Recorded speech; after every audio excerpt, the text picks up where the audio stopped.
1066 წელს უილიამ დამპყრობელი შეიჭრა ინგლისი და ამის შემდეგ ინგლისური ენა სამუდამოდ შეიცვალა.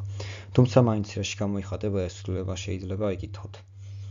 აქამდე ინგლისური ლექსიკონის მხრივ, სიტყვების მხრივ იყო უმეტესად გერმანული წარმოშობის და ამის შემდეგ უამრავი ფრანგული სიტყვა შევიდა, რადგანაც ნორმანები საუბრობდნენ ფრანგულად. და ეს სიტყვები უმეტესწილად არისტოკრატიას მოერგო, რადგანაც ჩვეულებრივი ხალხი ისევ გერმანიკულად საუბრობდა, თუმცა მაინც უამრავი სიტყვა შევიდა ინგლისურში. თუ დავხედავთ ინგლისური ენების წარმოშობას, დავინახავთ, რომ 56% დაახლოებით სიტყვების არის ლათინური ან ფრანგული წარმოშობის, რაც არის ნახევარზე მეტი. ძალიან დიდი ციფრი არის, ხოლო შემდეგ მოდის გერმანიკული დაახლოებით მეოთხედი, ესე იგი 25% და ბერძნული და სხვა სიტყვები. თუმცა აღსანიშნავია, რომ 100 ყველაზე გამოყენებული ინგლისური სიტყვა არის გერმანიკული წარმოშობის უმეტესწილად, დაახლოებით 97-96%-ია. ხოლო ლათინური გამოიყენება უფრო განვითარებული სიტყვების, აი მაგალითად მედიცინაში და სხვა დარგში რაც გამოიყენება, მეცნიერული სიტყვები და ასე შემდეგ. ხოლო გერმანიკული ძირითადად გამოიყენება გავრცელებულ სიტყვებში და უფრო მარტივ წინადადებებში და ასე შემდეგ. ინგლისური მიეკუთვნება დასავლეთ გერმანიკულ ენათა ჯგუფს,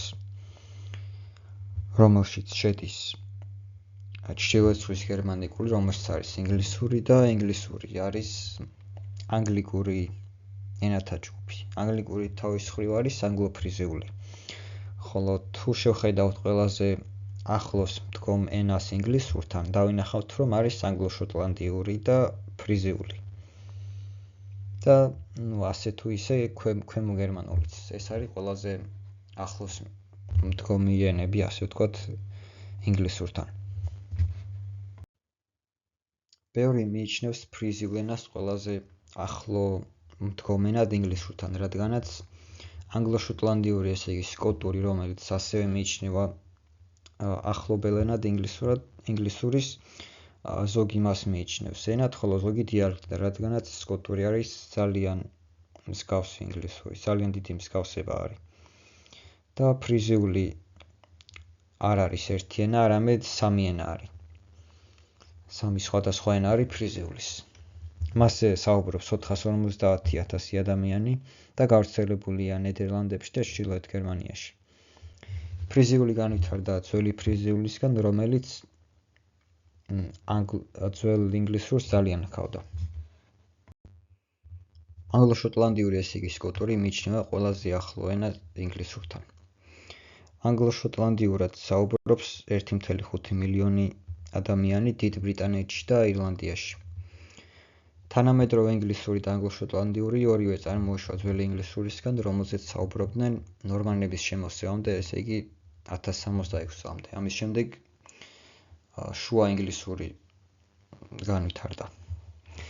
და როგორც ვთქვით, მიჩნეულია ყველაზე ახლო ენად ინგლისურთან, რადგანაც ძალიან მსგავსი არის ინგლისურის და ფაქტიურად ხალხი მიიჩნევს დიალექტად ინგლისურის.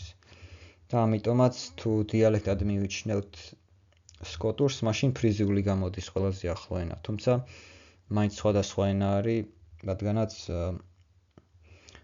ორივე წარმოიშვა ძველი ინგლისურისგან და ცალ-ცალკე, ესე ვთქვათ, გეზი აიღეს განვითარების მხრივ. ანგლო-შოტლანდიური ცალკე განვითარდა, ხოლო ინგლისური ცალკე. და აი აქ მოიყვანა მაგალითად ერთ-ერთი ცნობილი შოტლანდიელი მწერლის რობერტ ბერნსის ერთ-ერთი ციტატა და როგორც ხედავთ, ფაქტიურად ინგლისური არის. უბრალოდ მაინც თავისი სიტყვები აქვს და მაინც თავისი გრამატიკა და ასე შემდეგ. განსხვავებები არის, თუმცა ძალიან მსგავსი არის მაინც. და როგორც თქვი, დიალექტსაც გავს, თუმცა ჩემი აზრითაც სხვა ენა არის, დიალექტი არ არის, იმიტომ რომ მსგავსებები არის ლექსიკური და გრამატიკული და მართლწერა და ბევრი მსგავსება არის. ისევე როგორც განსხვავება.